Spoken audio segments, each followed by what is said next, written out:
Hi friends, welcome to my channel. இது போன்ற சுவாரஸ்யமான கதைகளை தெரிந்து கொள்ள மறக்காம நம்ம சேனலை சப்ஸ்கிரைப் பண்ணி பாருங்க.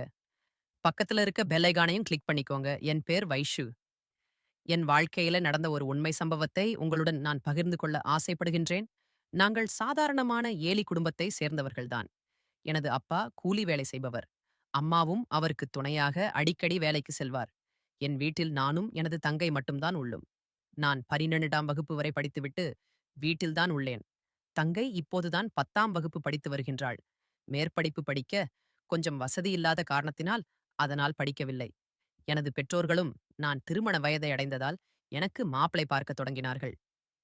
தெரிந்தவர்களிடம் சொல்லி வைக்க ஒருவர் மூலமாக பக்கத்து ஊரில் இருக்கும் குடும்பத்தின் சம்பந்தமும் கிடைத்தது. மாப்பிள்ளை வீட்டார் என்னை பெண் பார்க்க வந்தனர். மாப்பிள்ளையின் பெயர் ராஜா. அவர் லாரி ஓட்டுநராக பணிபுரிகின்றார். அவருக்கு ஒரு அண்ணனும் உள்ளார். அவர் வெளிநாட்டில் பணிபுரிகிறார். அவருக்கு திருமணமும் ஆகிவிட்டது. அவரது மனைவியும் வந்திருந்தனர். அவர்களுக்கு இதுவரை குழந்தை எதுவும் இல்லை. மாமியார், மாமனார் என சொந்த பந்தங்கள் சில பேரும் வந்திருந்தார்கள். மாப்பிள்ளை வீட்டாருக்கும் என்னை மிகவும் பிடித்து போக சில நாட்களிலேயே திருமணம் வைப்பதற்காக நாளும் குறித்தார்கள். ஆரம்பத்தில் எனது அப்பாவிற்கு லாரி ஓட்டுநர் என்பதால் கொஞ்சம் பயமாக ஏற்பட்டது. பிறகு அவரை பற்றி ஊரில் பல பேரிடம் விசாரிக்க அனைவரும் நல்லவிதமாகத்தான் கூறினார்கள். அதனால் அப்பாவும் இந்த திருமணத்திற்கு சம்மதித்தார். திருமணத்தை எனது அப்பா எந்த குறையும் இல்லாமல் நடத்தி முடித்தார். இத்தனை வருடங்கள் அப்பாவும் அம்மாவும் ஒளித்து சேமித்து வைத்திருந்த காசில்தான் பாதி காசை எடுத்து எனக்காக திருமண செலவுகளை செய்தார். மீது பாதி காசை தங்கைக்காக சேர்த்து வைத்திருந்தார். இந்த திருமணத்தில் இரு வீட்டாருக்கும் மகிழ்ச்சியே. மாப்பிள்ளை வீட்டார் அதிகமாக எதுவும் வரதட்சணை எல்லாம் கேட்கவில்லை. இருப்பினும் எனது அப்பாதான் தன்னால் முடிந்தளவு வரதட்சணை பொருட்களை வாங்கிக் கொடுத்தார். நானும் திருமணம் முடிந்து அனைவரிடமும் விடை பெற்று மாப்பிள்ளை வீட்டிற்கு வந்தேன். அதன் பிறகு வீடும் நன்றாகவே இருந்தது. எனக்கென்று ஒரு தனி அறையும், கணவரின் அண்ணனுக்கு ஒரு தனி அறையும், மாமியார் மாமனாருக்கு ஒரு தனி அறையும் இருந்தது. பிறகு என்னை அலங்கரித்து மாப்பிள்ளை அறைக்கு என்னை அனுப்பி வைத்தார்கள். மாப்பிள்ளையும் நானும் சிறிது நேரம் மனமிட்டு பேசிக் கொண்டிருந்தோம். அவர் பேசியதிலிருந்து எந்த கெட்ட பழக்கமும் இல்லாத நபர் என்பதை நான் புரிந்து கொண்டேன். பிறகு அனைத்தும் முடிந்து இனிமையான இல்லற வாழ்க்கையை அடியெடுத்து வைத்தோம். எனது கணவரை மிகவும் எனக்கு பிடித்து போனது. ஆனாலும் வீட்டில் உள்ள மற்றவர்களைப் பற்றி நினைக்கையில் கொஞ்சம் பயமாகத்தான் இருந்தது. அவர்கள் என்ன குணத்தில் இருப்பார்களோ என்று. மறுநாள் நான் பயப்படும் அளவிற்கு எதுவும் இல்லை. வீட்டிலுள்ள அனைவரும் அன்பாகத்தான் பழகினர். அதிலும் கணவரின் அண்ணனின் அண்ணியின் மனைவி மிகவும் பாசமாக பழகினர். அவரின் பெயர் ஜேகா. அவர்தான் என்னை சமையலறைக்கு அழைத்துச் சென்று எந்தெந்த பொருட்கள் எங்கு இருக்கின்றது என காண்பித்தார். கணவர் வெளியில் செல்லும் நேரத்தில் என்னிடம் அமர்ந்து பேசிக் கொண்டிருப்பார். அவரை எனக்கு மிகவும் பிடித்து போனது. அவரை நான் ஜேகா அக்கா என்றுதான் அழைப்பேன். பிறகு ஜேகா அக்கா தான் மாமனார் மாமியாரை பற்றியும் கூறினார். மாமனார் ஒரு மெடிக்கல் சாப்ட்வேரில் வேலை செய்வதாகவும், அவர் யாரிடமும் அதிகம் பேச விரும்ப மாட்டாராம். எப்பொழுதும் அமைதியாகத்தான் காணப்படுவாராம் என்று, மாமியார் வீட்டிலிருந்து அனைத்து செலவு வரவுகளை கவனித்துக் கொள்கின்றார் என்றும், அவருக்கு ஏதாவது தவறு செய்தால் சற்று கோபம் அதிகமாக வரும் என்னும் மறுபடி அவர் மிகவும் நல்லவர் என்று கூறினார். நானும் அவரிடம் அவரது கணவரை பற்றி விசாரித்தேன். சிறிது நேர அமைதிக்கு பிறகு சற்று சோகமாக பேச ஆரம்பித்தனர். பின்பு அவரது கணவர் திருமணமாகி 1 மாதத்திலேயே வெளிநாடு சென்று விட்டதாகவும், அதன் பிறகு 2 வருடங்கள் ஆகியும் இன்னும் வரவில்லை என்று எப்போது கேட்டாலும் எனக்கு வேலை செய்யும் நிறுவனத்தில் விடுமுறை கிடைக்கவில்லை என்றும், இதை விட்டால் வேறு நல்ல வேலை கிடைக்காது என்றும் கூறுவார் என்றனர். அனைத்து வசதிகள் இருந்தும் கணவர் இல்லாதது மிகவும் வருத்தமாகவும் சிரமமாகவும் உள்ளது என்றுதான் கண்கலங்க கூறினார். நானும் அவளது நிலைமையை புரிந்து கொண்டு அவருக்கு ஆறுதலும் கூறினேன். ஒரு சில நாளிலேயே அனைவரும் சகஜமாக என்னுடன் பழக ஆரம்பித்தனர். நானும் வீட்டில் சிறு சிறு வேலைகளை செய்ய ஆரம்பித்தேன்.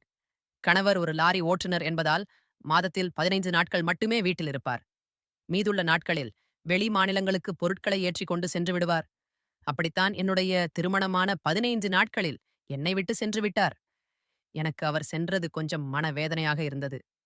இவ்வளவு நாள் அன்பாக இருந்துவிட்டு பிரிந்து செல்கின்றாரே என்று ஆழ ஆரம்பித்தேன்.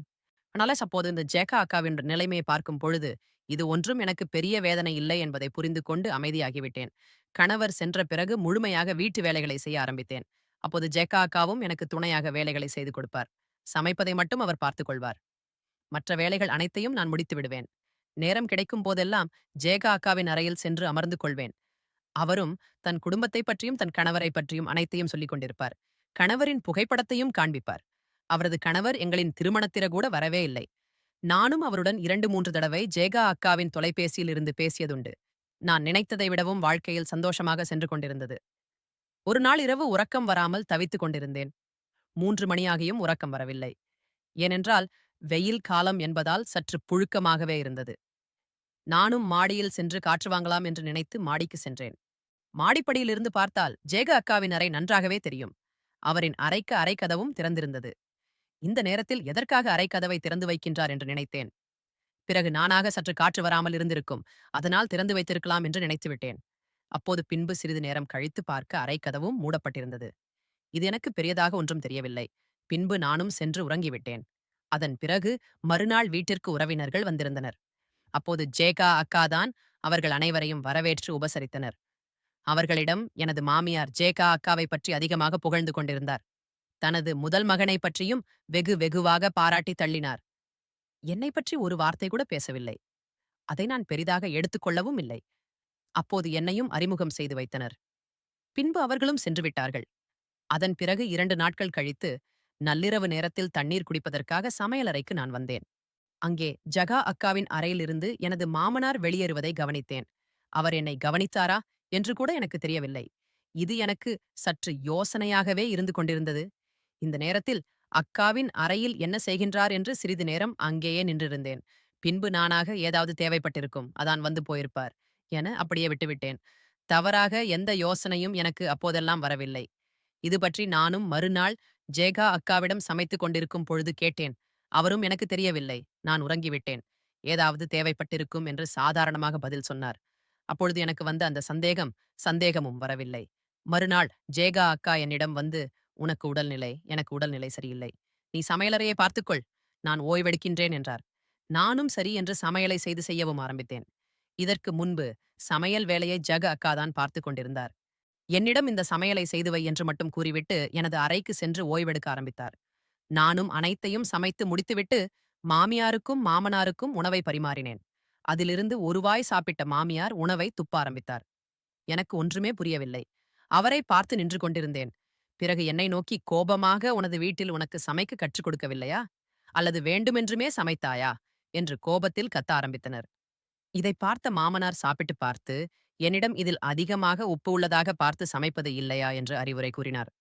ஆனாலும் நான் பார்க்கும் பொழுது எல்லாமே சரியாகத்தான் இருந்தது. எனக்கு அப்போதுதான் ஞாபகம் வந்தது. கோபத்தில் இருந்த மாமியாரிடம் அமைதியாக இருக்கும்படி அவர் சமாதானப்படுத்தினார். எனக்கும் ஒரு மாதிரியாகி போனது. நாம் சமைத்த முதல் நாளிலேயே இப்படி கெட்ட பேர் வாங்கிவிட்டோமே என்று. இந்த சம்பவத்தில் எனக்காக பேசிய மாமனார் மேல் சற்று கொஞ்சம் மரியாதை கூடியிருந்தது. செருமுதல். அப்போது அதிலிருந்து மாமியார், நீ சமைக்கவே வேண்டாம், மற்ற வேலைகளை மட்டும் நீ பார்த்துக்கொள் என சொல்லிவிட்டனர். அதன் பிறகு 2 நாள் கழித்து எனது கணவரும் வந்தார். அவரிடம் மறைக்க மனமில்லாமல் நடந்ததையெல்லாம் கூறினேன். அவரும் இதுபோல தவறு, இனிமேல் நடக்காமல் பார்த்துக்கொள் என்று அறிவுரையும் கூறினார். பின்பு கணவர் இருந்த 15 நாட்களும் எந்த பிரச்சனையும் இன்றி சந்தோஷமாக இருந்தோம். எனது மாமியார் சற்று கோபம் தணிந்து என்னிடம் பேச ஆரம்பித்தனர். 15 நாட்கள் கழிந்து கணவர் மீண்டும் வேலைக்கு சென்று விட்டார். ஒரு நாள் மாமியார் என்னிடம் ஒரு வெள்ளை புடவையை கொடுத்து, இது எனது அண்ணன் பரிசாக கொடுத்த புடவை, பல வருடங்களாக நான் பாதுகாத்து வருகின்றேன். இந்த புடவை சற்று அழுக்காகிவிட்டது. இதை மட்டும் வாஷிங் மெஷினில் தனியாக எனக்கு துவைத்துவிடு என்று என்னிடம் கொடுத்தார். நானும் அதை வாங்கிக் கொண்டு அவர் சொன்னது போலவே வாஷிங் மெஷினில் அந்த புடவையை மட்டும் தனியாக துவைப்பதற்கு போட்டேன். சிறிது நேரம் ஆகும் என்பதால் வேறு வேலையை பார்க்கலாம் என்று சமையலறைக்கு சென்று விட்டேன்.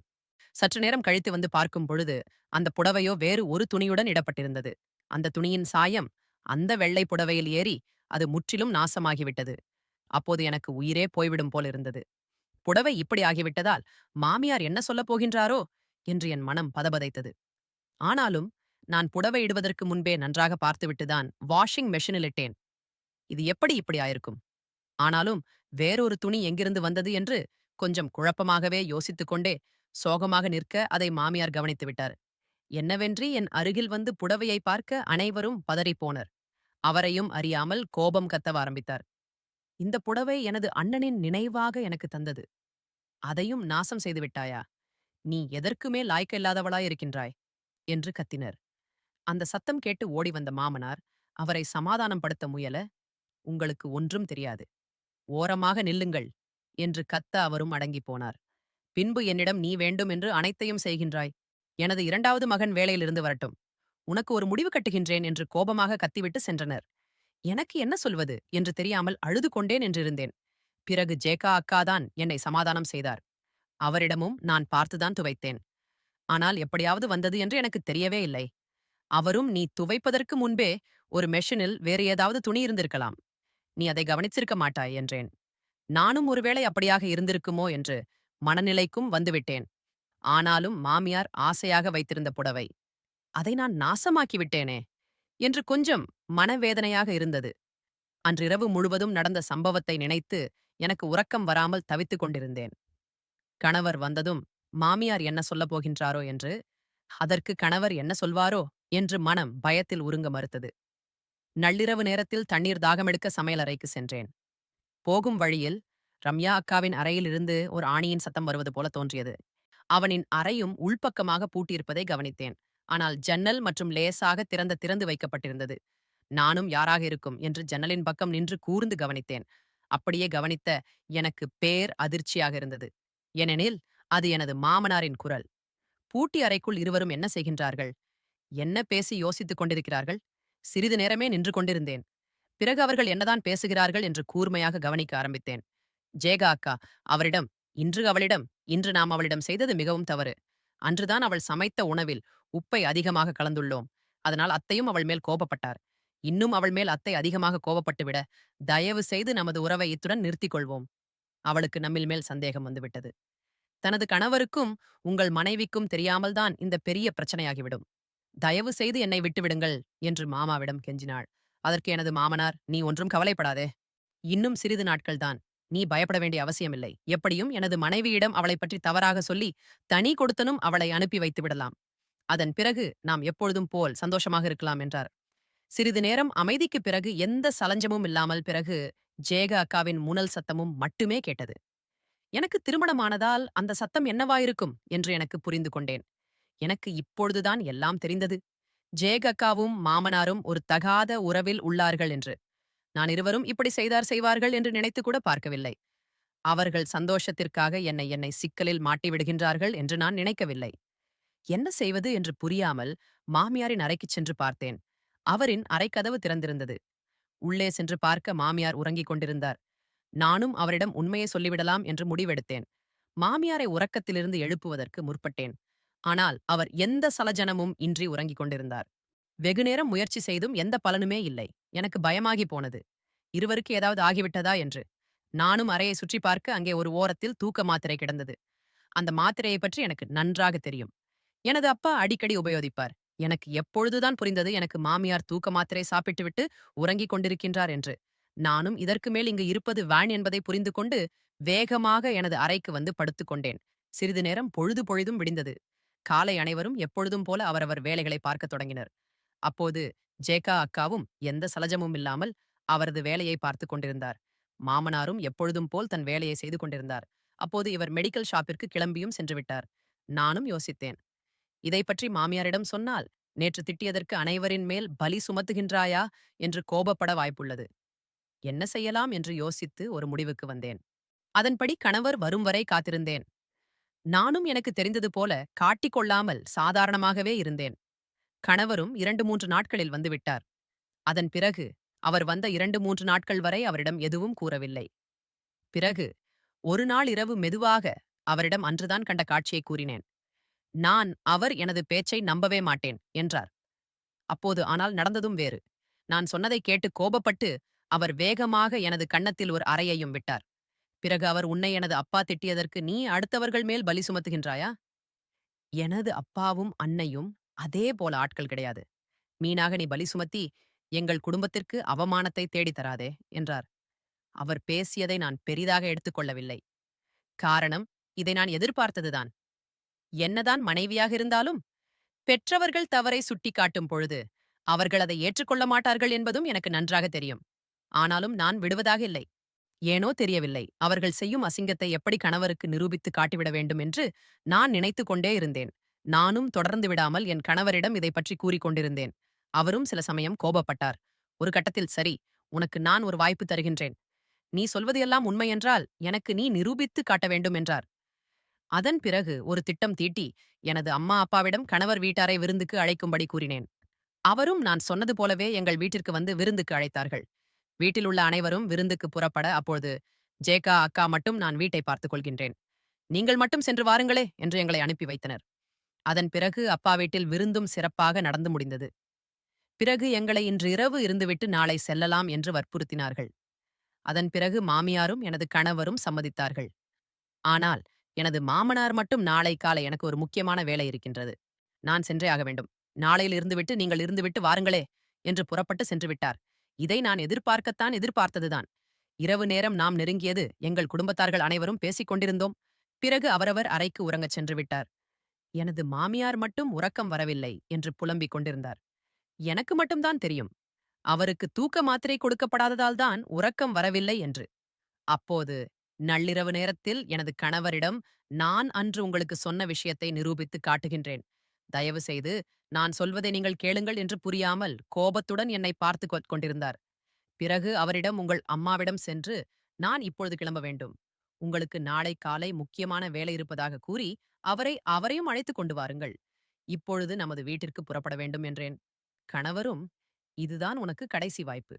இதில் மட்டும் ஏதாவது நடக்காவில்லை என்றால் என்னை தொந்தரவு செய்யக்கூடாது என்று கோபத்துடன் கிளம்பிச் சென்று நான் கூறியது போலவே அம்மாவிடமும் கூற அவரும் சம்மதித்தார். பிறகு எனக்கு தெரிந்த ஆட்டோவை வரவழைத்து நள்ளிரவில் வீடு திரும்பினோம். அப்போது போகும் வழியில் மெதுவாக எனது கணவர் அனைத்து விஷயங்களையும் எனது மாமியாரிடம் தெரிவித்தார். எனது கணவரிடமோ கோபப்பட்டார். நேற்று வந்தவளை நம்பி அப்பாவையும் அன்னையும் பலி சுமத்துகின்றாயே, உனக்கு வெட்கமாக இல்லையா என்று கோபத்துடன் கண்டித்துக் கொண்டார். செருமுதல் என்னையும் இதற்கெல்லாம் காரணம் நீதான் என்பது போலவே முறைத்து பார்த்து கொண்டே வந்தனர். எங்களின் வீட்டு கதவு உட்பக்கமாக பூட்டியிருந்தாலும் வெளியில் செருமுதல் சாவியை வைத்து திறந்து விடலாம். நான் ஏற்கனவே சாவியை எடுத்து வைத்திருந்ததால் சுலபமாக திறந்து கொண்டு மெதுவாக உள்ளேயும் சென்று பார்த்தோம்.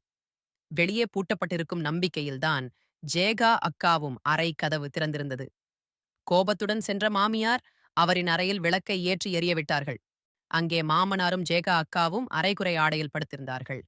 அவர்களின் ஆடையை வைத்து என்ன நடந்திருக்கும் என்பதையும் அவர் புரிந்து கொண்டனர்.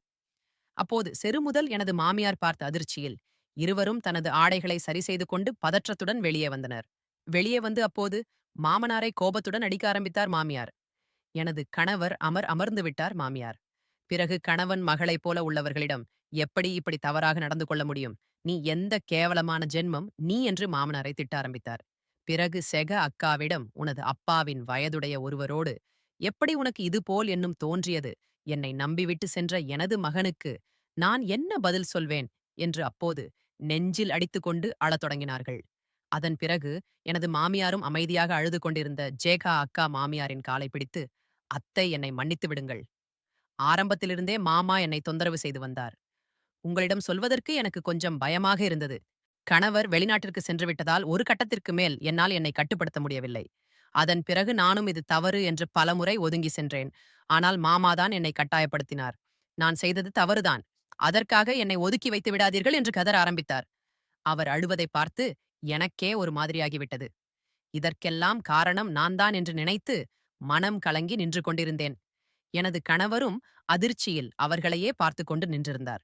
இதை அவர் எதிர்பார்க்கவே இல்லை. என்ன செய்வது என்று அறியாமல் குழம்பி போய் நின்றாள்.